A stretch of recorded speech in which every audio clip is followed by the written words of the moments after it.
Hello, everybody. Welcome officially to the afternoon of the Muslim House here on the sidelines of the Tribeca Film Festival. It's great. I like the energy, post-lunch energy, right? It's my great honor and pleasure to welcome you all here to the Muslim House.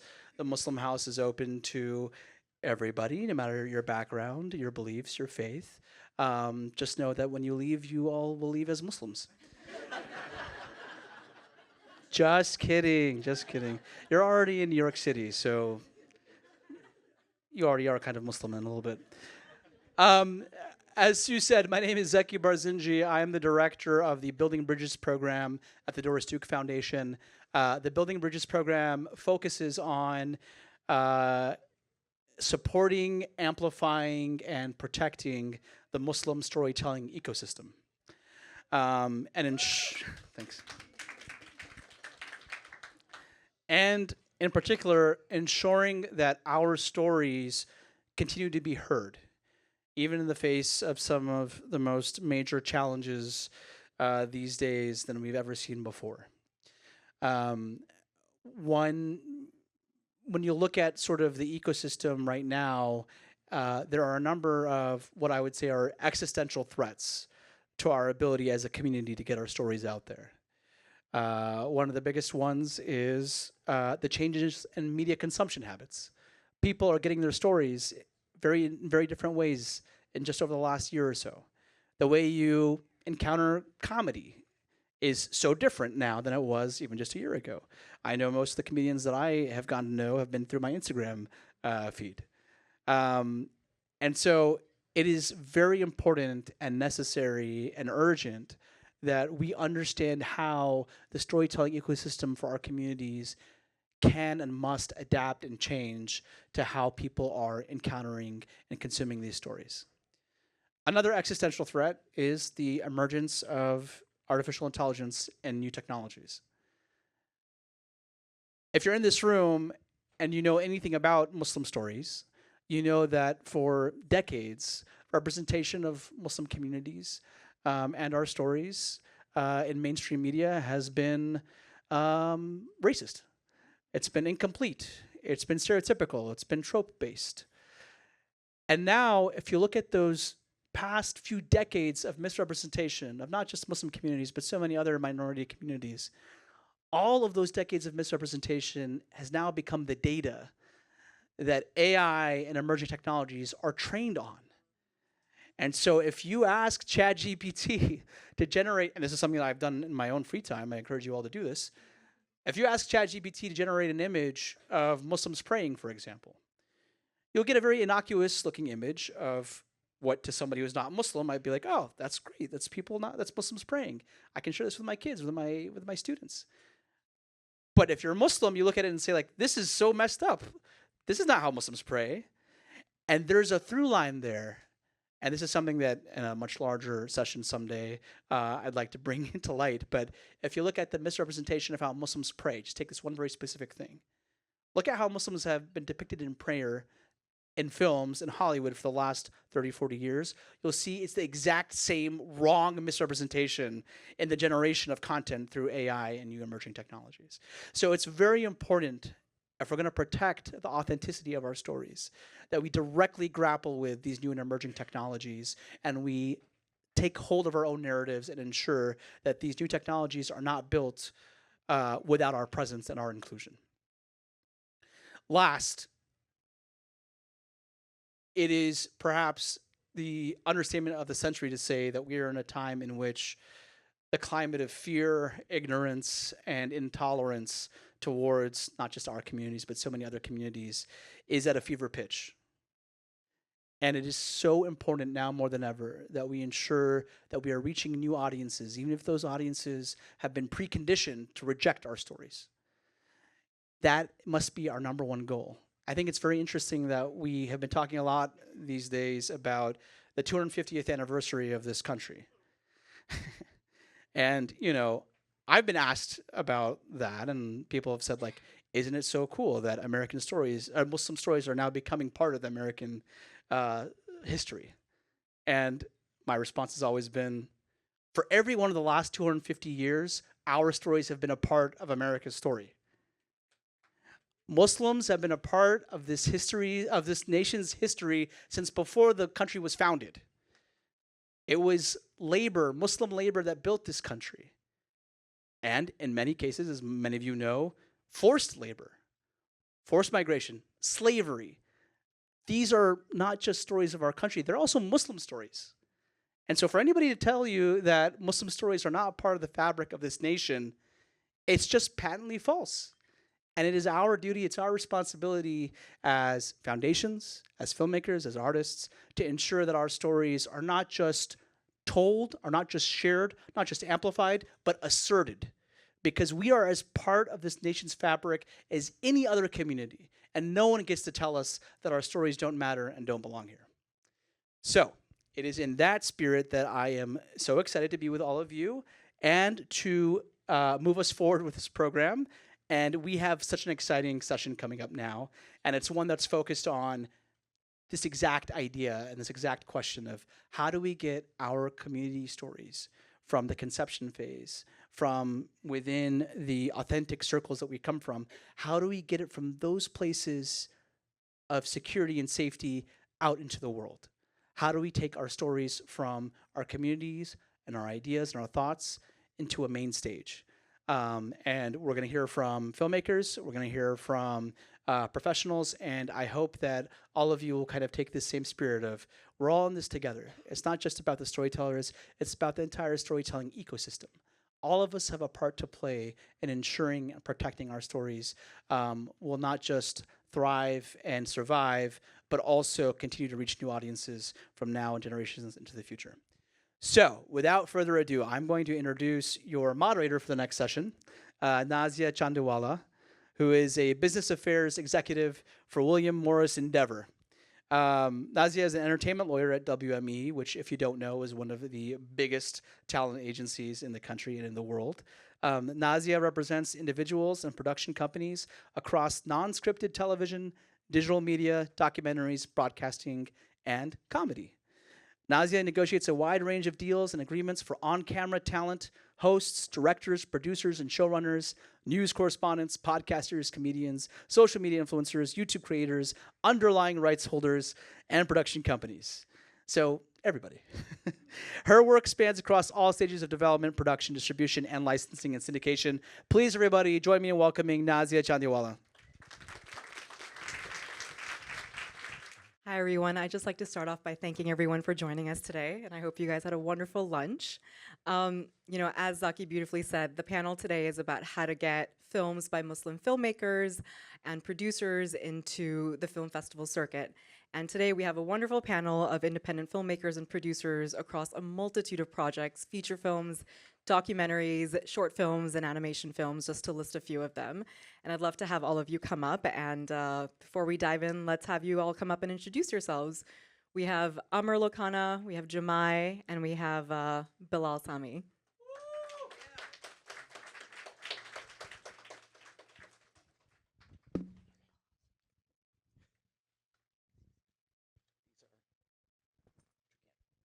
All right, let's start with you, Bilal. Hi, I'm Bilal Sami. I'm an independent producer. My documentary, Hanging by a Wire, is playing at Tribeca starting today. Thank you.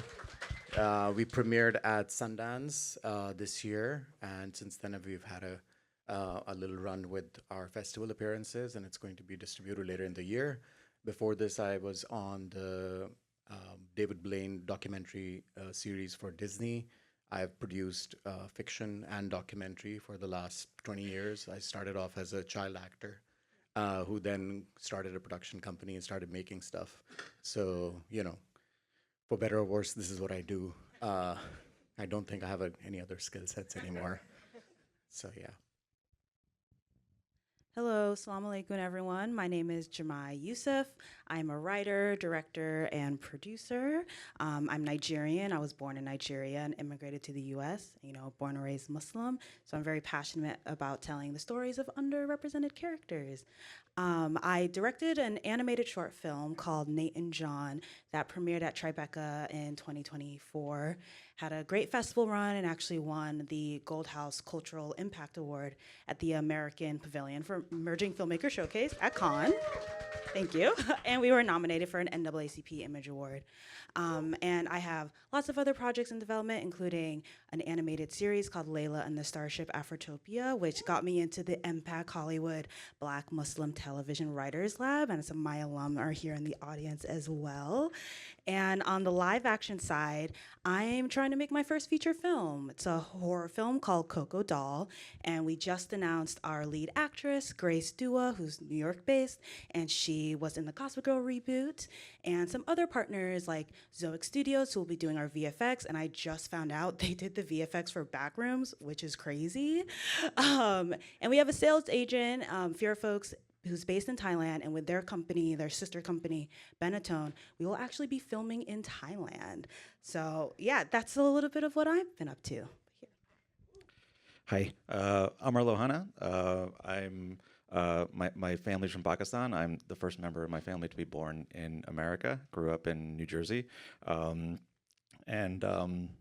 I did the right thing. I got a computer science degree, and and I worked in technology and finance for 15 years before I didn't want to do that anymore. And about 10 years ago, I horrified my family by quitting and becoming a stay-at-home dad. And then after that, I started a production company with my partner, Habiba Noshin. And we produced the documentary, The Gymnast of Fisherman Colony, which world premiered on Monday here. Thanks. And we're based in Toronto, and we run a production company at Kalo Media that focuses primarily on documentaries, investigative, and character-driven documentaries. I saw the documentary on Monday, and if any of you have a chance to catch the last, I think there's one more screening left. Friday. Friday, yes. Please come talk to Amr or Habiba in the Blue Blazer afterwards, and please go support this documentary as much as you can. It's a beautiful story that's produced and crafted and executed extremely beautifully. So thank you, Habiba, for that gift that you gave your audience. Before I jump into questions, can I just get a show of hands of how many independent filmmakers or producers we have in the audience today? Oh, wow. Okay. Well, as expected. Lovely. So I want to start by asking and talking about distribution a little bit, since one of the main reasons we bring our films through the festival circuit is to find a platform and a home for audiences to consume our projects and our films. And as we know, a film goes through multiple stages of linear and non-linear development. You have ideation, creative development, production, then you bring it through the festival circle to build momentum, and then eventually find distribution, whether it's theatrical or streaming or some kind of hybrid of the two in today's day and age. And so I really want to start off by asking, at what stage do you start considering whether you even want to take your film through the festival circuit route? And Amr, let's start off with you, since we just spoke about Gymnast, which is premiered and is, I believe, still looking for a home. I think we always imagined a festival life for this film. I think we want to make things that are seen by a lot of people, but we also, follow a really strong artistic vision and in that support. So I think we always wanted to bring it to a festival. I think, we're lucky that in Canada we do get support. We have a broadcaster, we have a theatrical distributor in Canada. We made this film first and foremost as a cinematic theatrical documentary with the production quality and the music and all of it. So it's really wonderful to have it on a big screen in Tribeca. It's like a coming home for us. So it's wonderful.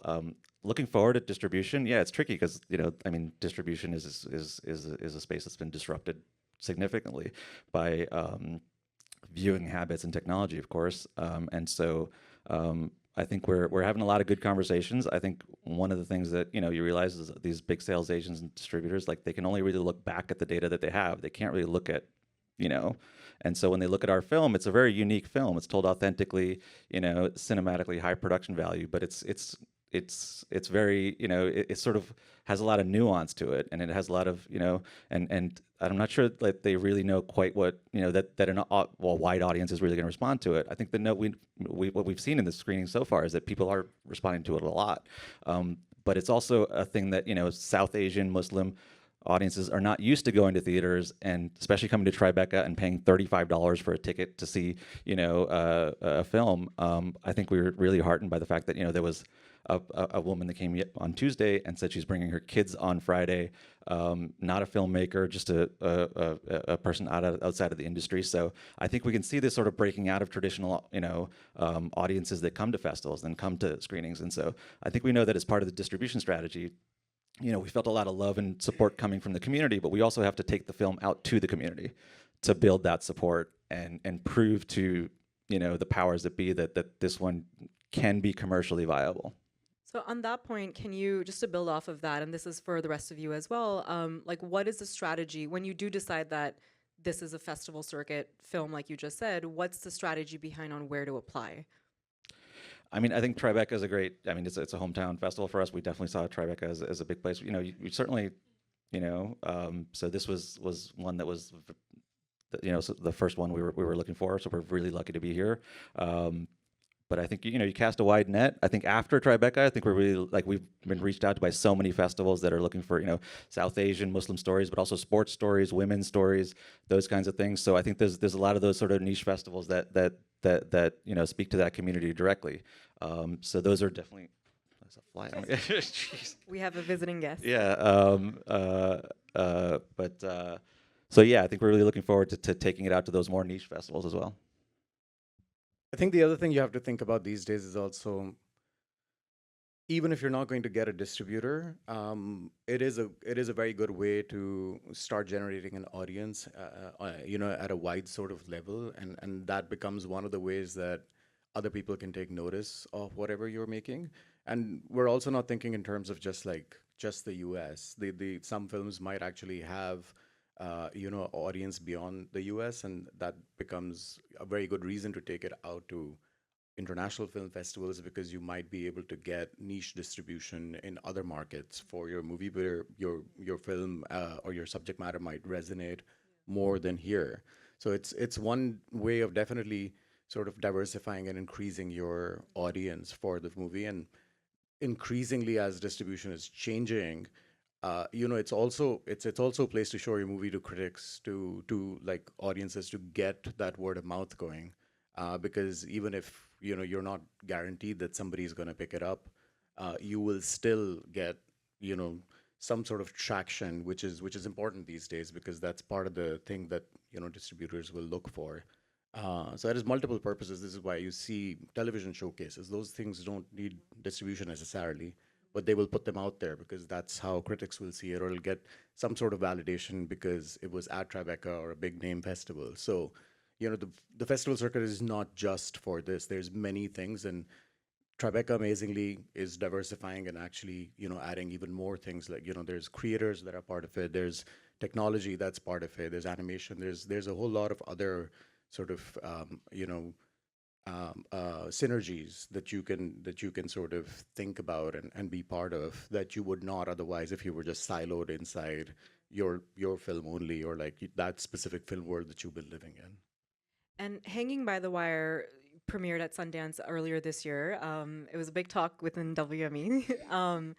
And obviously it's at screening at Tribeca now. Like, how do you, speaking of being at festivals and the multi-purpose they have, how do you think it's tangibly helped Hanging by the Wire in terms of distribution, but even other things that you just mentioned? Well, I mean, we're very lucky, me and my producing partner and director Mo, who's in the back there. We are lucky. Lucky is the wrong word, actually. We're lucky because lucky in the sense that going into Sundance, by the end of the second year, we had secured all of the financing that we were hoping for. And we had Everwonder Studios backing us. That's the initial money. And then when we ran out of that money, then Universal came in, which is obviously a massive name. And so it's very rare for a documentary to get that sort of backing. And some of that also, because it's Universal, it folds in some distribution. But even with those two, like, sort of semi-heavyweights behind us, they were extremely, obviously enthusiastic about the fact that we got into Sundance. And that has a lot more to do with pursuing the festival itself, and our path to the festival was also really weird. Like initially when we submitted it, it was barely a rough cut.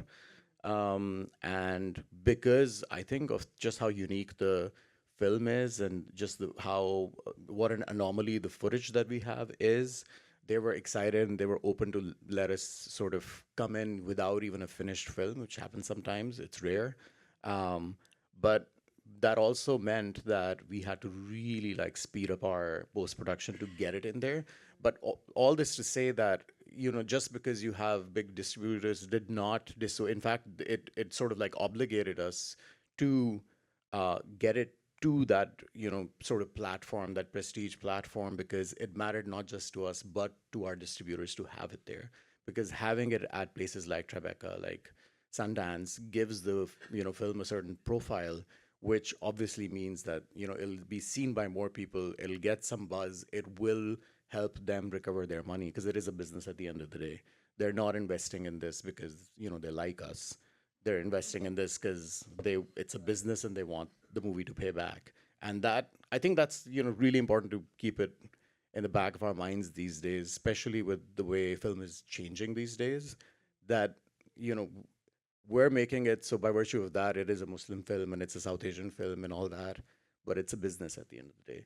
So, that should always be front and center. Like, this is not just, you know, something that I made as a hobby.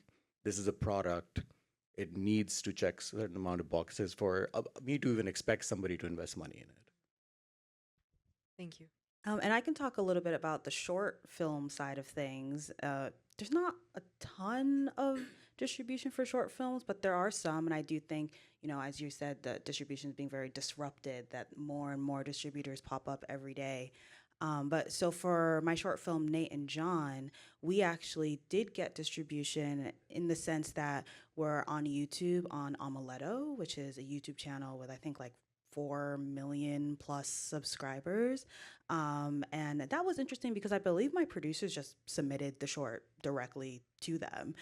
But of course, this was after our, festival circuit and even like qualifying for the Oscars and stuff like that. So I'm sure that stuff kind of helped them make the decision to actually select us, which is really great.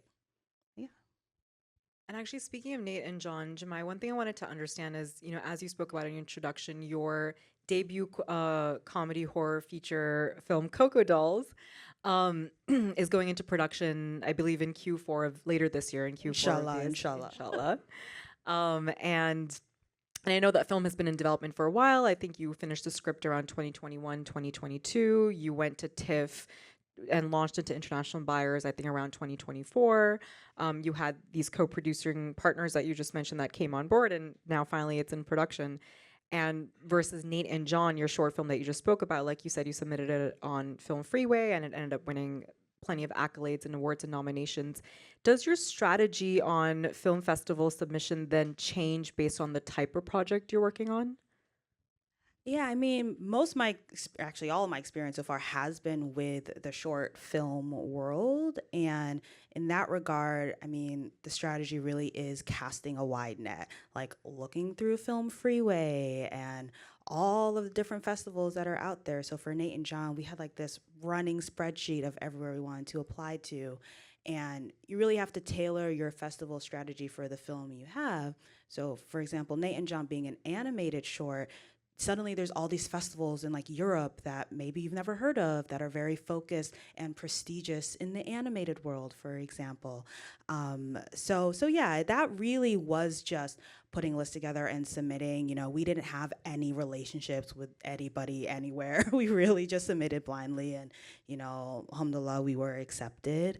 On the feature film side, that is definitely something that I'm very much learning about. I think festivals have already kind of been a part of our journey, because you mentioned TIFF, for example, and Cannes. We've basically been using the market side of film festivals, which I feel like in film school we never really talked about. But having a sales agent on board, they took it to Cannes this year to start pre-sales, which is basically trying to sell the distribution rights to different countries before you even make the film, and that's a way of raising funds for the film. And so there's like a whole bunch of other film markets that our sales agent will be taking the film to for the rest of this year. I actually was in my hotel room recording a sizzle reel for a part of it, so the work never stops. But yeah, and I think inshallah we do want to drive the festival, circuit as well when it comes to Coco Doll. Actually, like, being out there, Mira Narshi mentioned Cannes. I'd love to go to Cannes too. So, just putting that out there.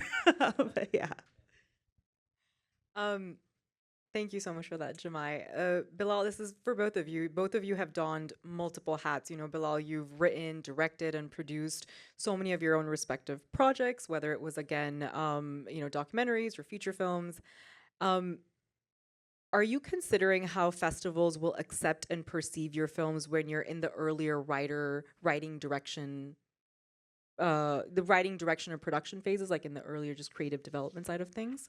Or is that not a thought that crosses at that stage? Not me, personally speaking. That's not a thing that I do think about financing, obviously, because whenever you start any of these projects, I've done this long enough to know that in each one of these is a couple of years of my life. And that couple of years is becoming smaller and smaller as you get older. And so the weight that it actually puts on you as a creator, at least I feel, it was like I can only do like maybe 4 or 5 of these, with the sort of effort and energy that it takes to begin and finish a project. But I think about financing for sure. Like, am I going to be able to get this off the ground?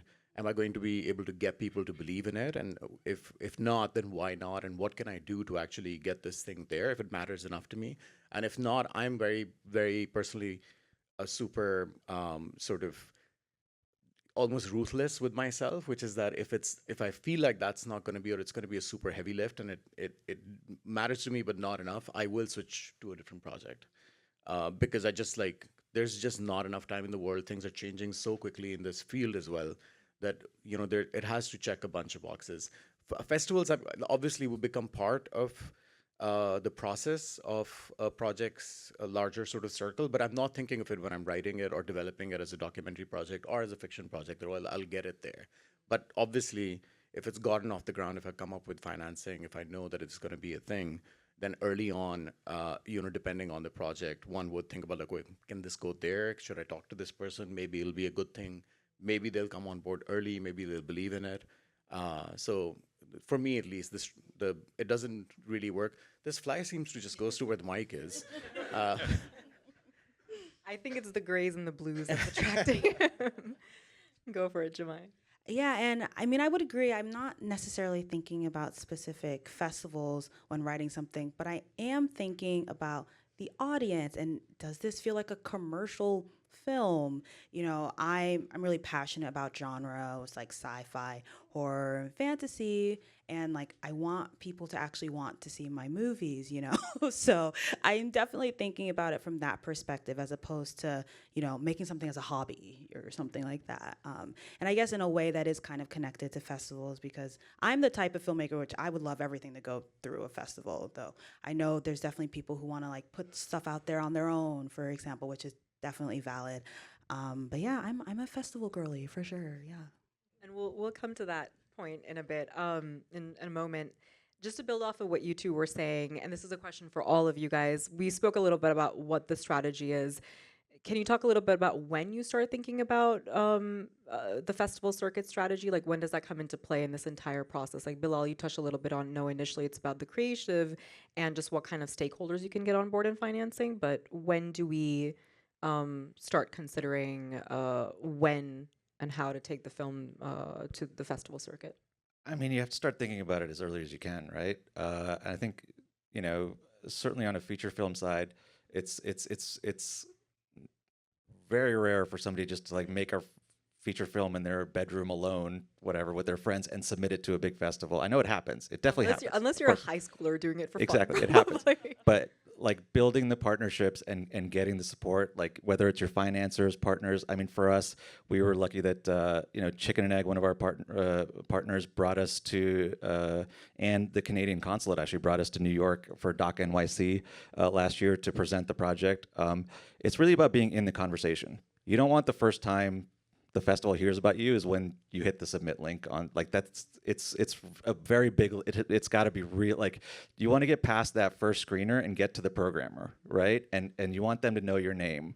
You want them to know, oh, you want people to be talking about, oh, is the film coming from Mo or Habiba, or coming out at some point? We're all keeping an eye out on it. So that's part, going to, like, having us present at Doc NYC, or and that's not something I actually thought about. I thought those forums were really for, like, raising money, but actually they're not. They're just for lifting the profile. Like, these days, it's very rare for anybody in the room to actually be able to, like, write you a check after seeing your pitch. It happens, but like I said, like, mostly those pitch forums, whether you're going to con or whether you're going to, I mean, for documentary, CPH Docs is big one, Hot Docs. Whether you're going there, you're mostly going there to sort of build those partnership and to be in the conversation. And so that, when it comes, and get that stamp of approval from those other festivals. So, like, when you're submitting to a big festival, that it's not just a blank slate. They're not just looking at just your 90-minute film. They're looking at all the partners you've built, all the people that are going to come to the festival and support you, and so I think it starts as early as possible. Yeah, I'll second that. Absolutely. And like every programmer you talk to will also say, like, please reach out, talk to us, tell us what you're doing.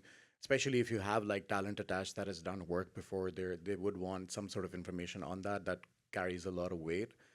So yeah, like with our thing as well, like as soon as we knew sort of like what our timeline was going to be and we were going to land the project roughly towards the end of the year, that automatically started like our calendar. Like, oh, it's going to be finished now. So what's the next big thing where we can submit to? And that sometimes also like rules out certain things. We're like, oh, we will have been past Toronto and it'll be, there'll be too much time before then and can. So even, everybody has this dream of doing it, but that makes no sense because you're not going to wait for like 4 months to submit to a premium festival when you don't even know if you're going to get in or not.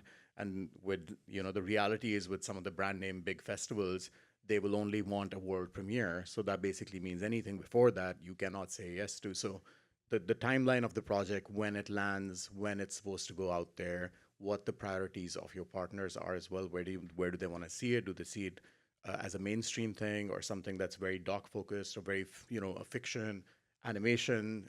All of these now have specialist sort of festivals as well. There's horror festivals that do specifically that. So all of those things become very important. So it's part of the matrix that you're building, but it's never like I'm finished. Form click. No, that is a conversation that happens, and you think about it way earlier. It's a very important part of. It's not the only thing, but it's a very important part of what you're doing. Yeah, and I think another thing too that sometimes, filmmakers starting out aren't really thinking of is capturing material that you can put into an EPK, an electronic press kit. And that means like getting behind the scenes stuff. For live action, having somebody on set who's taking pictures. And for my animated shorts, I'm like, oh, I should make sure, I'm even like taking screenshots of the art as we're making it, because ultimately I did put that into the EPK. So I think that's another way too of sort of planning ahead, even while you're in production, like getting your materials ready so that when you're submitting the festival, it's just not as hard. You're doing all the prep work and then you're just presenting your project in the best light possible while still building momentum through word of mouth and building stakeholders and partnerships with stakeholders earlier on. Is that way? That you can't undervalue a key art. Like, that's the first thing anybody's ever going to see. Like, before they read anything, they're going to see that image. You need a good one. Yes. And people just submit it, like, they just think, oh, somebody's going to watch my film. No, they're going to look at the key art first and make a judgment about your film before anything else. As someone who judges books by their covers, I can attest to that. And as someone who voraciously negotiates who owns the branding and key art of podcasts and what kind of thumbnail would generate how many ever clicks, I can attest to that. Amar, Bill. No, I was just gonna add, like, if you see, I'm saying this as if I made it. I didn't. But the key art that we had was this image of these kids hanging by a wire. Please come today. It's happening today. 5:30 in the 5:30. East Village, Angelica. I'm selling tickets like it's coming back to me. It's not. But the key art was it's so cool, and like that's part of the reason that we started making the movie. It's the first image that Sundance put out because it's such an important. It's like that one photograph did so much heavy lifting for us before anybody even saw the movie. The other thing is piggybacking off of these guys. we need to have that stuff ready. Like as soon as you get in, the first thing is like you need A, B, C, D, E, F, G. You have to like submit and upload all, and then you can't be like at that point thinking In like about 7 days. yeah, exactly. Like so, Tribeca. you need to have that prepped, and so you need to think about it way, way before. But you're right about that. It really does make a difference. And I can attest to this. Hey, the picture of Hanging by the Wire is what caught my attention first. Again, playing today later. Please come. 5:30 p.m. Village East, Angelica. You're welcome. One last question on distribution, then we can move on to financing. And this is something you touched on, Jemai, a little bit earlier, and I'd like to expand on it. Do you, and this is a question for all of you guys, but do you think that there are certain types of projects or genres that are better suited for festivals versus direct to audience models? Jemai is a festival girl, so maybe the answer is no.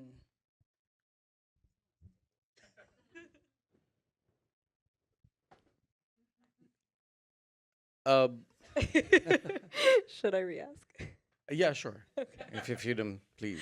The question was, are there certain types of projects or genres that are better suited for festivals versus a direct to audience model? Like sometimes people, Jemai said sometimes people self-distribute, sometimes people distribute on YouTube, some just go straight to theatrical or straight to streamers versus going the festival route.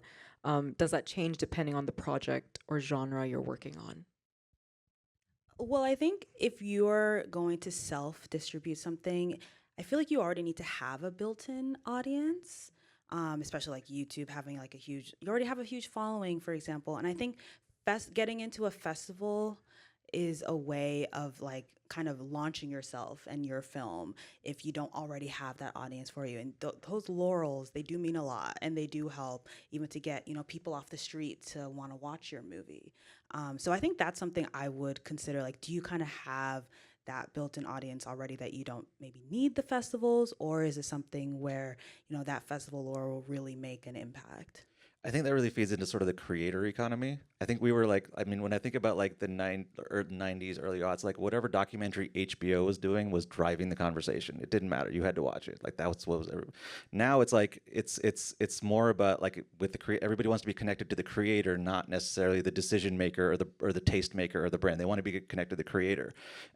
It's tough for us who just want to make our work and put it out, because now we have to make all these selfie videos and try and like we have to do it but like. Yeah, it's like there are some people that are really good at like connecting directly to the audience and building that following, and you need to be able to do that if you're going to go direct to the audience. But yeah, that's not our experience right now. We're still trying to make those the festival theatrical broadcast distributed documentaries, but it's certainly something you have to think about. Yeah.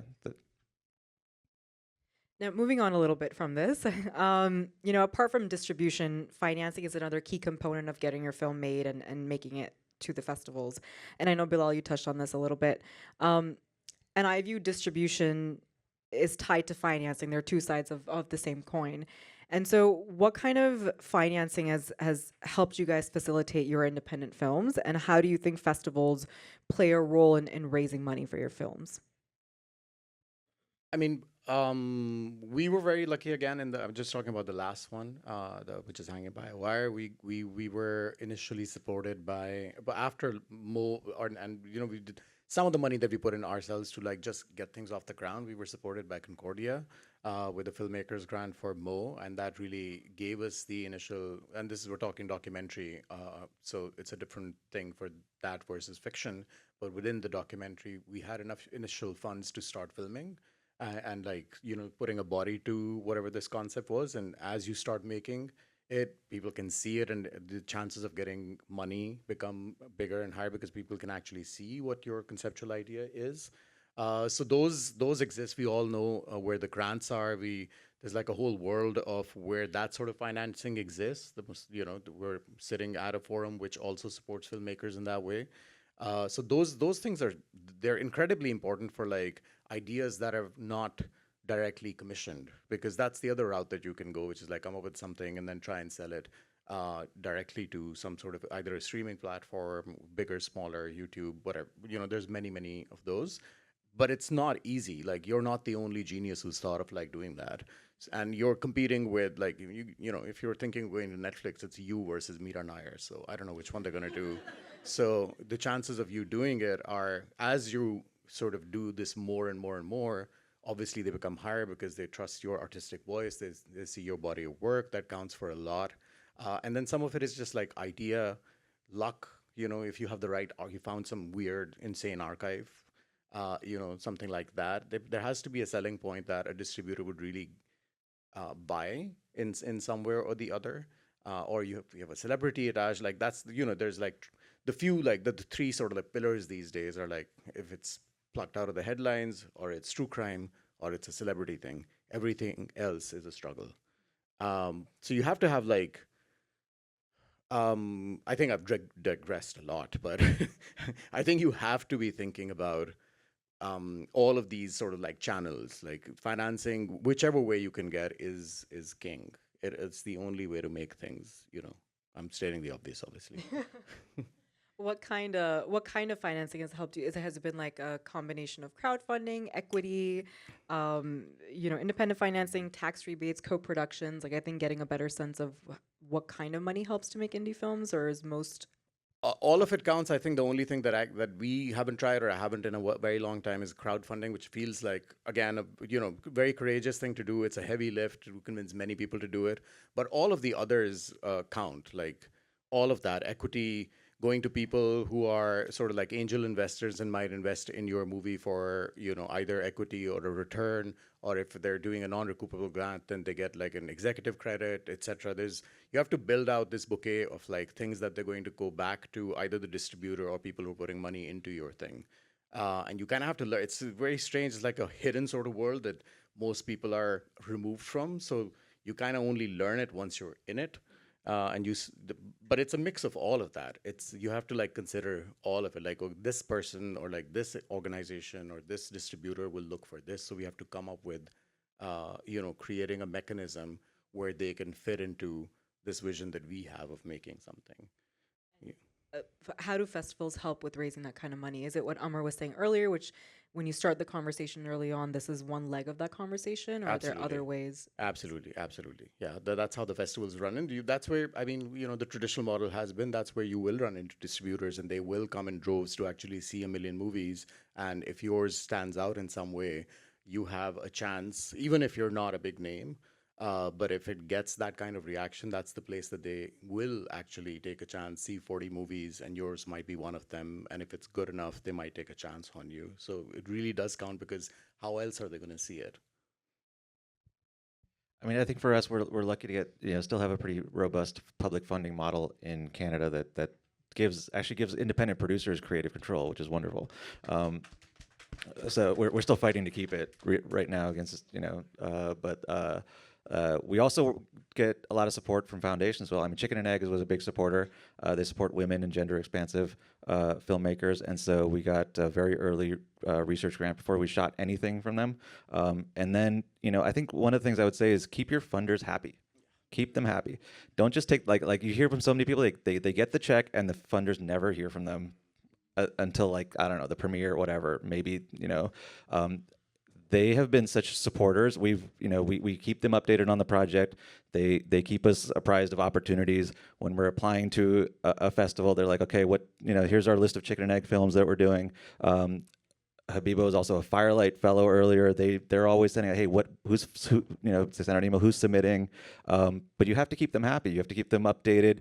Tell them what you're doing. Make sure they're involved in the process here, and not just like, I mean, you hear so many filmmakers, they get a check and then the funders never hear from them again, So build that community of supporters throughout the process. It's also your success is their success, because they go off of the fact that, oh, we finance this and look, it's a big hit, and that actually causes that financing sort of stream to continue. Wherever they're getting money, whoever this, angel is who is actually giving money for these, and they are angels really, because I don't have the money to give. Uh, so if you make something and it is good and it goes somewhere, that means they can actually say, listen, we financed this and look what this person did, and it's amazing. And that keeps the whole cycle going. It only helps us. And if you do one good thing, chances are the next thing they won't even ask as many questions. They will take a chance on you. Sometimes the success is not even just a big festival. Sometimes it's an impact. Sometimes it's like you had a community screening. Sometimes the keeping them updated is not just like, oh, we were at a big red carpet thing. Sometimes it's something smaller than that. So yeah, think of them as just partners that are.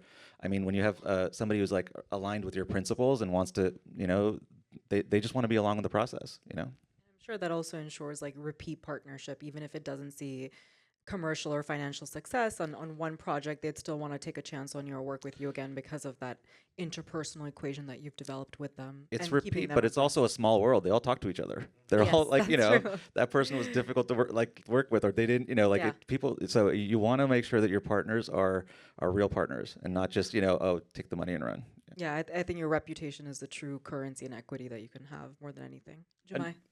The only thing I'll add is that I'm in the thick of this with Coco Doll. So if there's any angels out there, come and find me. That's all. She has she has 2 co-production companies on board. We've got a lot of people. A lot of people. Yes. That is I'll true. direct you to the right people. But yeah.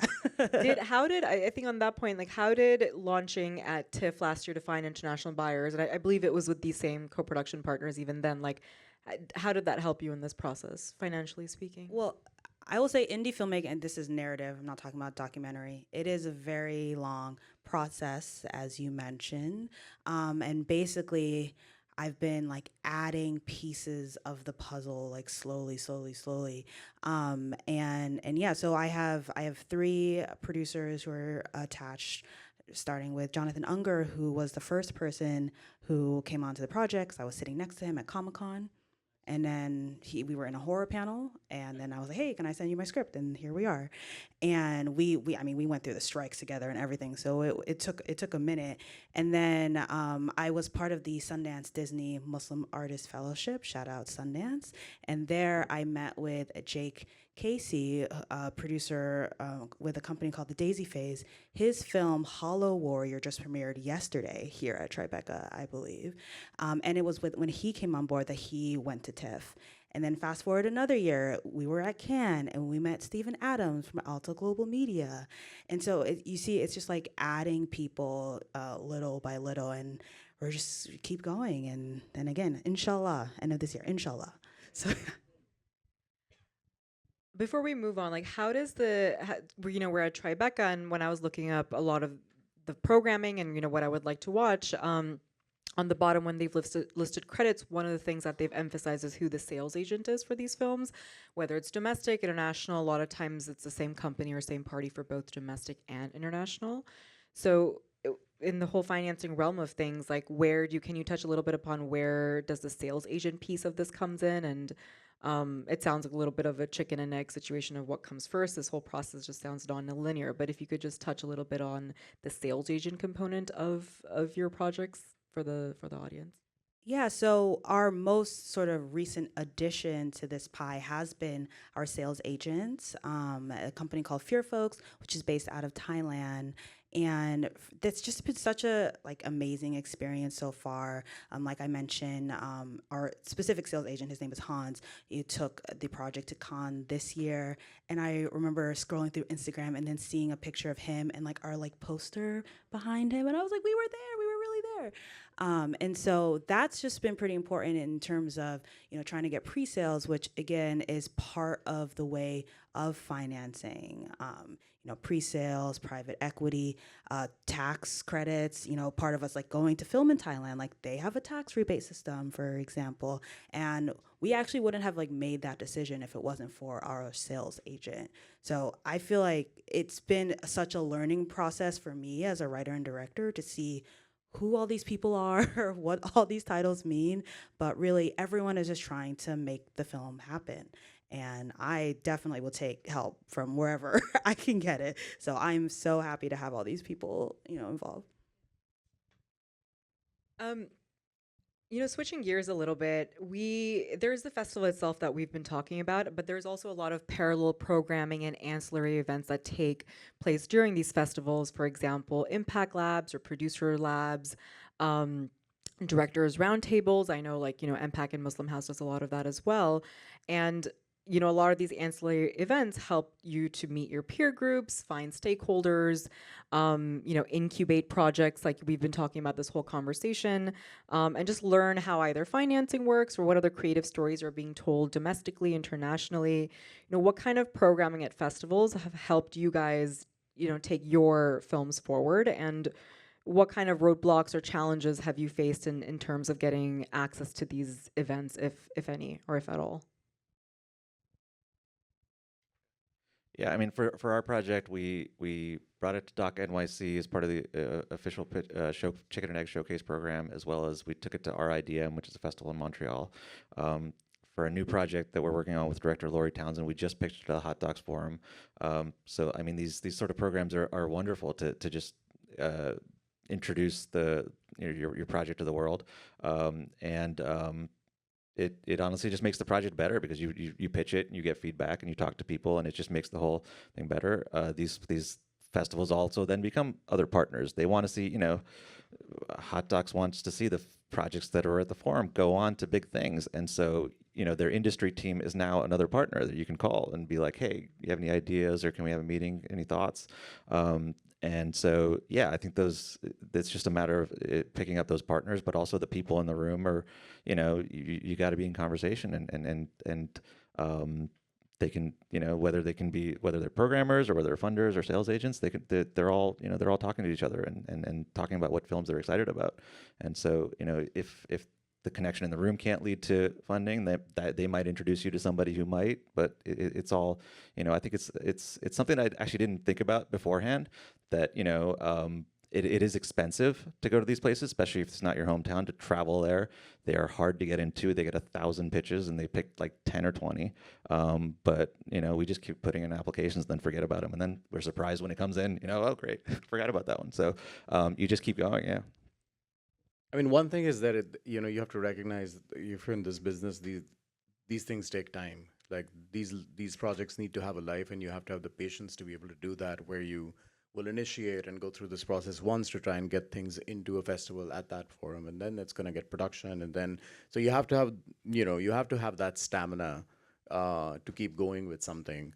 But like I said like a second ago, it's these things are really important because if you're in the Hot Docs, some lab, or if you make it into Tribeca, or whichever one, again, they're now invested in you. So the chances of your thing making it and then being ending up as a premiere there, or as they will want to feature it because they have invested in your idea. So it is super important to actually think about these things.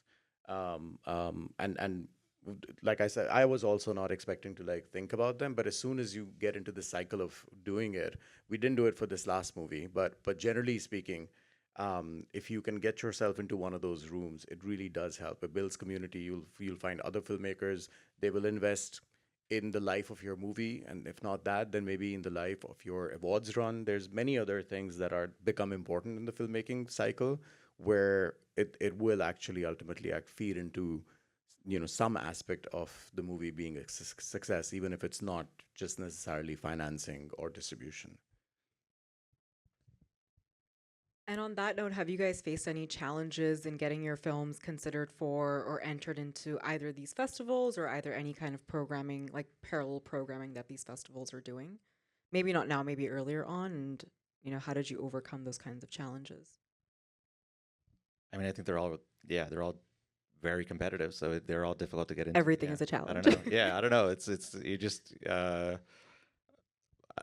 I can't remember the number of ones we've been rejected from, and that's on purpose because that would be, we remember our wins, we forget about the ones. So you just keep going. I don't know. It's just you never know. They're not necessarily trying to pick the 20 best pictures. They're trying to like make a program that's like makes sense. So if they get like 2 sports films, they're gonna like, and they maybe know that other director. It doesn't like it's and so like you can't really take it personally.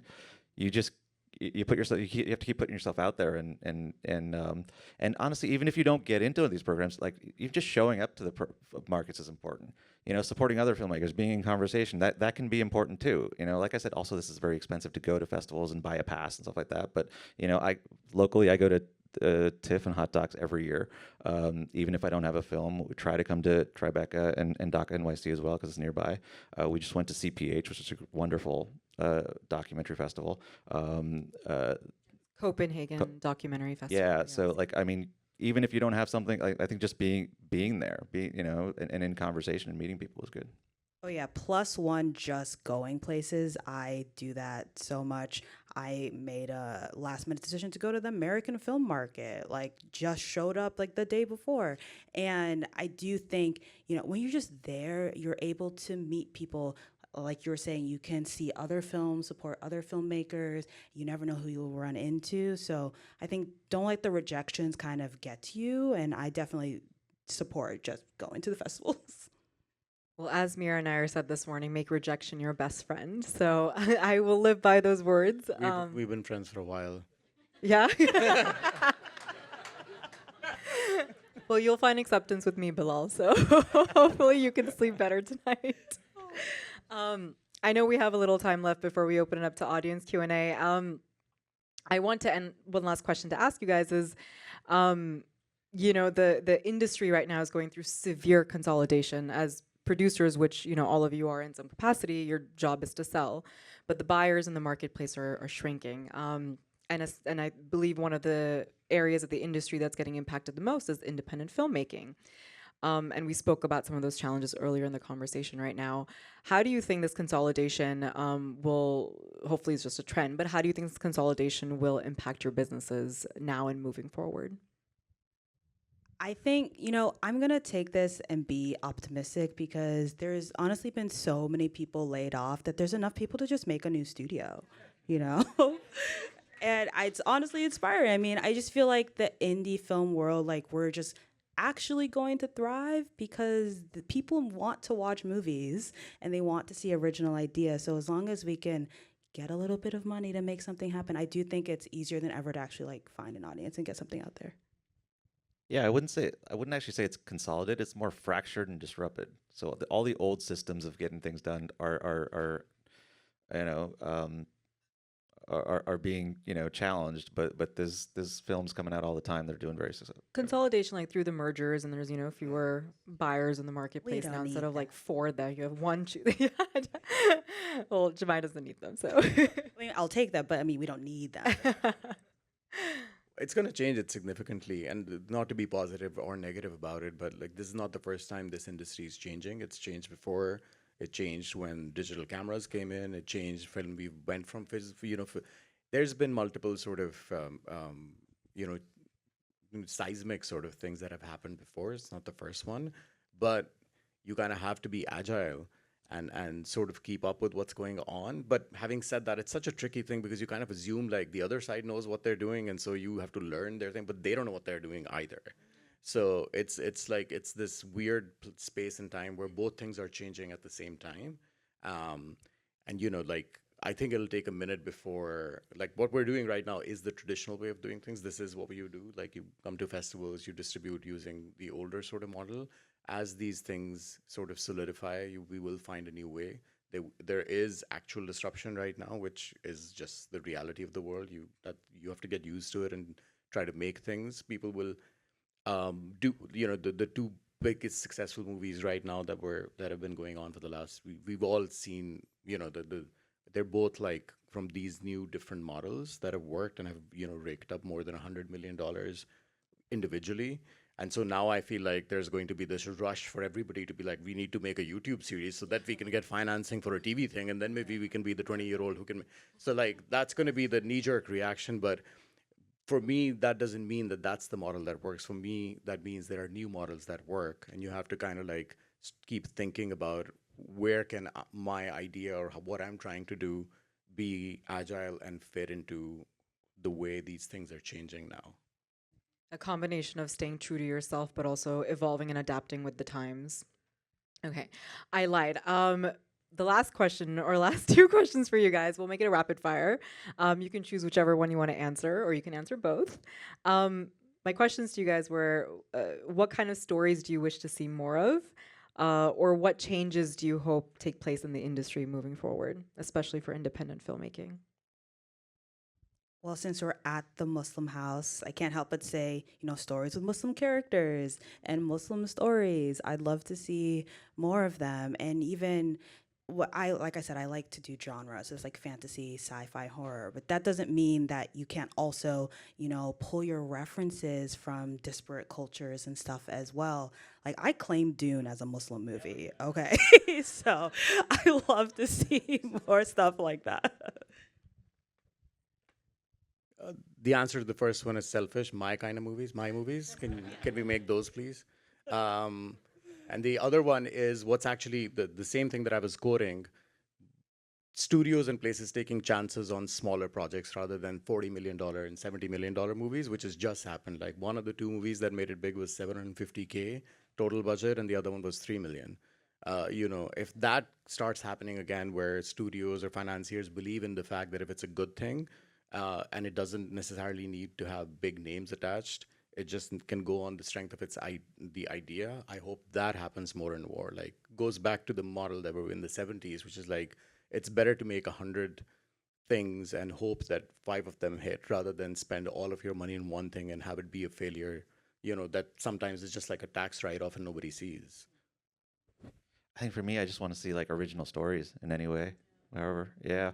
Um, diverse and original stories, but also like I'm a dinosaur. I like going to the cinema and turning off my phone and having that communal experience. And so I know I'll keep fighting for that as much as we can. With butter popcorn and sour Oh, gummy yeah. worms. If someone wants an idea to enjoy their film, I say butter popcorn and sour gummy worms.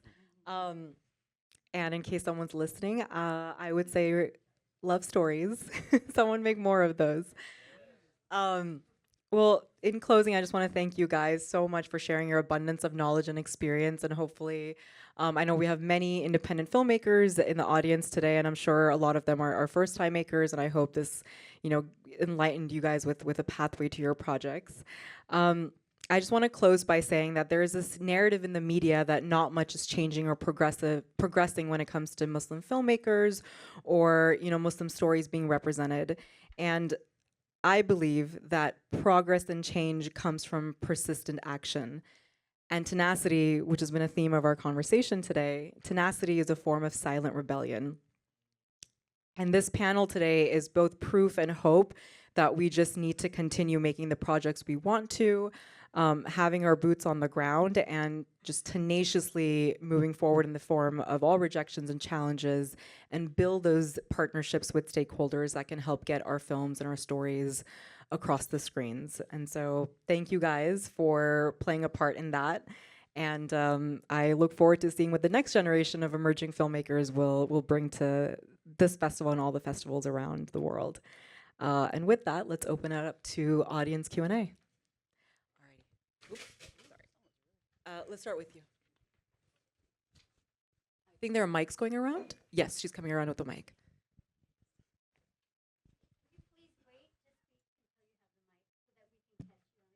Good idea.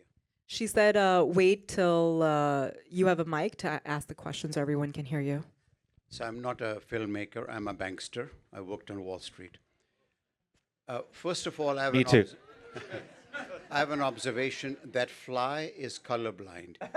It went after gray and blue when it should have gone for color red.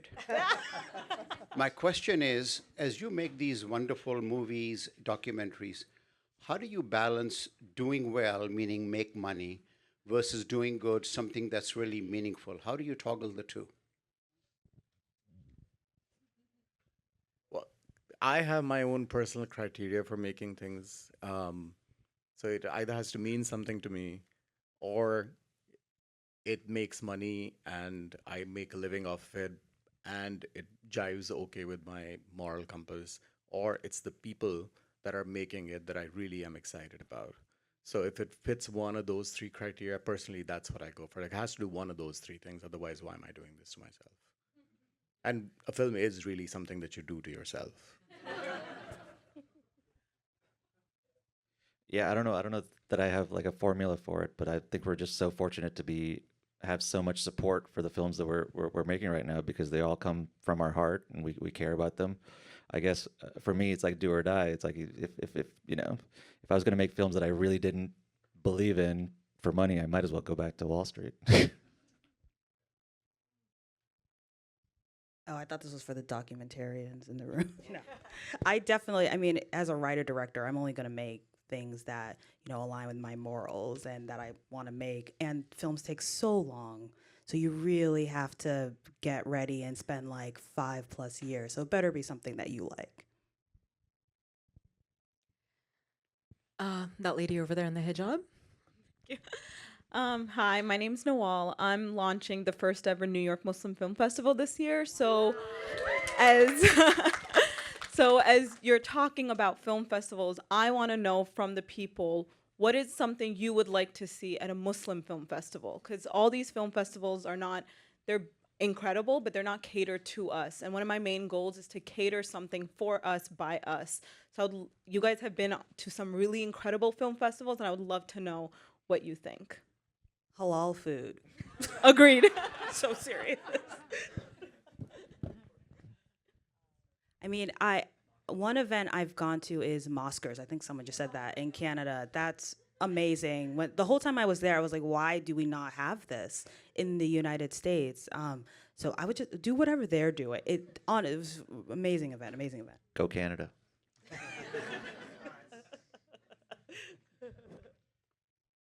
Yeah, I don't know. I think it's just mostly about community. I think it's like community first. Like, I mean, even in these big festivals, it's so great to have this space to be able to build community. And I think, we go to festivals to watch films and to do business, but also to build community. So I think that's wonderful. I think I would echo the same thing, which is that you can't the encompassing factor cannot be, or like the movie has to be Muslim or in some way or the other. It's just like if you get more chances to people who are Muslim, who are part of the community, and create space for them to have whatever story they want to tell, I think that would be very, very nice. Love stories. You actually, before we move on, this is a great another opportunity for a plug-in. You have two great films here to get your festival kickstarted. You have Hanging by the Wire by Bilal and Mo. 5:30 p.m. today, you guys. East Village, Angelica East again. I will be there. She gets a cut. Yeah. And the second one is Gymnast of Fisherman Colony, premiered Monday. Our last screening, the third and last screening, I believe, is Friday. Amr will give you more details on that. But you have two beautiful documentaries to start with. Yes, I see you. That lady all the way back there.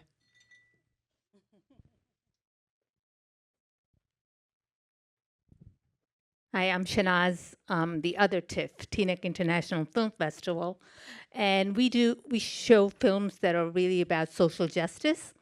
And one of the hardest part is when you're screening so many films, and this week I've screened many films about Palestine and of course about elections, like the two films about elections was Undocumented and Divide. Both of them very good films. But my hardest job, I feel, is when I can't put a film on the roster and for the festivals. So how can we support the films when they when they don't make it to the festival? And it's not easy. I'm struggling with that right now for the festival. So. Well, I think if there's any way to sort of amplify these films, like whether it's on social media or even like opportunities for press, that was a huge thing during the Oscar campaigns. Yeah, I think one of the struggles is just getting eyeballs, getting awareness out there. So if there's any way that you can help spread the word about these films, maybe that could be a way to help. Just want to say, you said Teaneck, right? Shout out to Bergen County.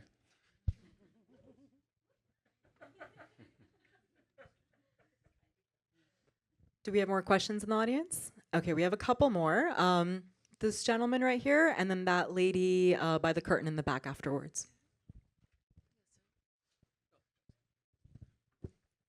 Hi, thanks for coming. Bilal, you look exactly like my brother, by the way, so it's like shocking to see you talk. I get that a lot. That's why I couldn't.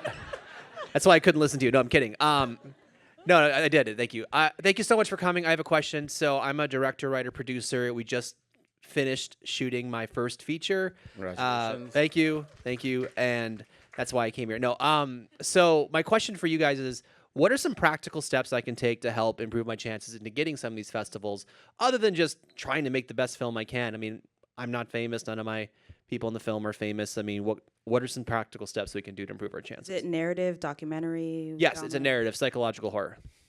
Oh, you're good. You're good. No. All right, see you guys. No, but really, I think you mentioned this earlier. There's a lot of like niche festivals for horror specifically. Like, I would definitely take a look at all of those like genre specific festivals. And there's sometimes you might want to apply to a festival, but they've never, selected a horror film in the past. So like, why even waste your time, right? So definitely do your research and just make the film good. Then you'll get in. I was gonna say, do community is what it comes back to again. You've made a movie. I'm sure there are people in it who are crew. There are people in it who are actors. You have been doing this for a while. I'm gathering if you've made this whole thing, there will be people who are connected to those people and yourself who are in the filmmaking world somewhere or the other.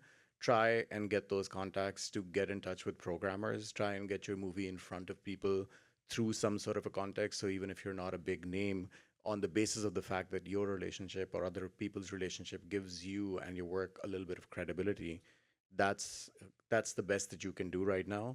I think intelligently about social media marketing, how you can bring that in to actually spread that a little bit. There's a lot of ways of actually you know making that jump from like finishing a movie. And I hope actually you've been thinking about all of this stuff while you were making it and not just thinking about it now, because the life of this thing starts way before the movie finishes. uh, but I feel like community is the answer. Like, you really have to have those connections and leverage them as much as you can, because people will believe in you. Otherwise you're in a sea of like a million other people who are also doing what you're doing. Yeah, I mean, Elevator pitch too helps. I would say it can't be like so transactional that like, okay, my film's done now, let it in the festival. You know, like you have to be building that like you have to be in community with the filmmakers and the festivals in order, like, and not that you have to be, but it just helps. It helps to get you out there. So not so transactional that my film's now done. No, please. The lady in the back by the curtain with the brown hijab. I was afraid I was blocked and going to be forgotten about. Hi guys, thank you so much. Really great insights from all of you. My question is about after the festival. So like, I think a lot of films, like, they have a festival premiere at like a tier 1, tier 2 festival.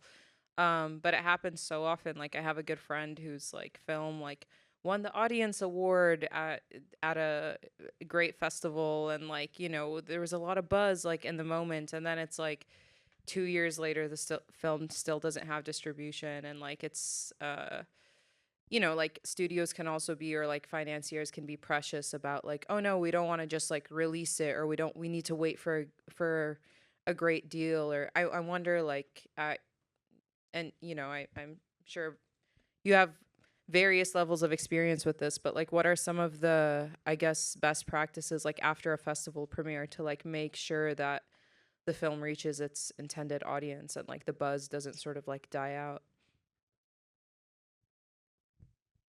I think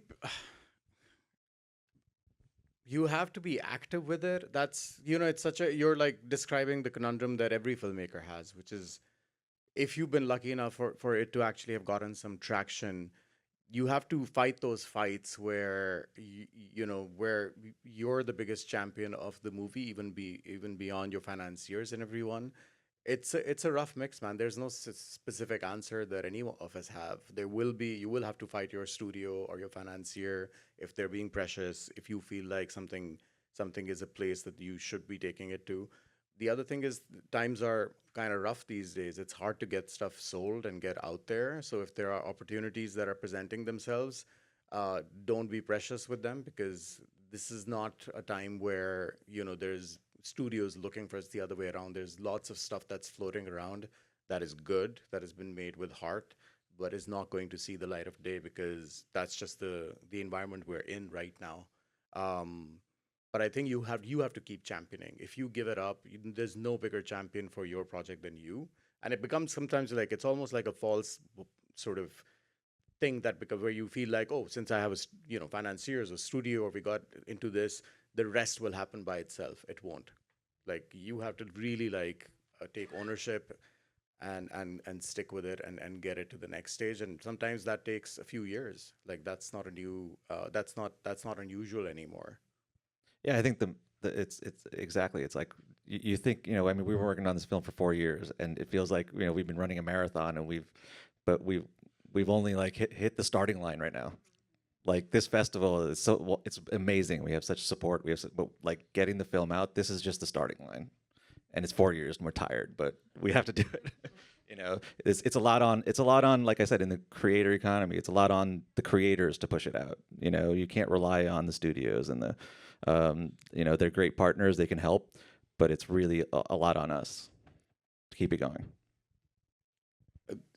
Just as like even the big festivals right now, stuff that came out of Sundance, I'm sure that's going to happen at Tribeca. And not everything, the stuff that got sold, you hear like there's like a Hollywood Reporter thing or a Variety thing will say like, oh, this one sold. But if you start looking back, everything that premiered at Sundance, hardly anything is sold. So if that's if something that gets into that bigger festival and is still struggling or like looking, that means like I think that's just the way it's status of the industry right now. It just goes to show that it's not that easy. Just because you're in the big festival doesn't mean that it's done. It's not done yet. What a hopeful note to. Well, I'll do the hopeful note, which is just circling back to my previous note, which is tenacity is a form of silent rebellion, and I think this is what they've all emphasized today: is you just have to keep at it and keep going, and sometimes that's not the most tangible or helpful answer to have, but in the long run, it's the way to see some success. And so I wish all of you a lot of success. I'm sorry we're out of time, so we can't take more questions, but our panelists will be here for some more time if you'd like to come up and speak to them. Thank you everyone for coming.